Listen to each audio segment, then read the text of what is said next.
कृत्रिम पद्धतीने सापांची अंडी उबविण्यात वन विभाग सोलापूर विभागाला यश. घराच्या कंपाऊंड भिंतीच्या फटीमध्ये आढळून आली होती अंडी.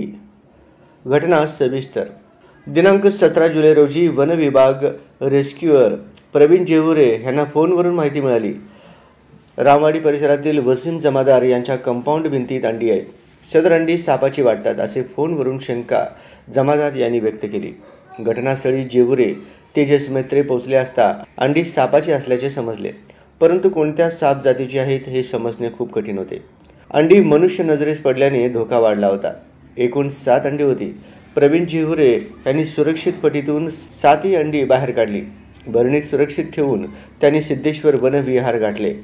वनविहारमध्ये एका मोठ्या भरणीत वाळू, कचखडी, पालापाचोळा, विटांचा चुरा, माती मिश्रण करून योग्य तापमान करून अंडी उबविण्यासाठी ठेवली. दिनांक 6 ऑगस्ट रोजी तब्बल 21 दिवसांनी 7 अंड्यातून तस्कर जातीचे बिनविषारी सापाची पिल्ले बाहेर पडली.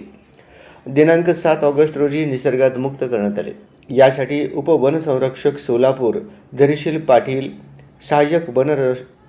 सहाय्यक वनसंरक्षक सोलापूर बाबा हाके यांच्या मार्गदर्शनाखाली वन परिक्षेत्र अधिकारी सोलापूर दीपक खलाने, शंकर कुताटे वनपाल सोलापूर, श्रीशैल पाटील वनरक्षक आणि प्रवीण जेहुरे वन विभाग रेस्क्युअर, शंकर दोरकर, विक्रम सरपदे, महेश तडवळकर वन्यजीव प्रेमी संस्था सदस्य, मुकुंद शेटे, तेजस मेत्रे यांनी काम केले आहे.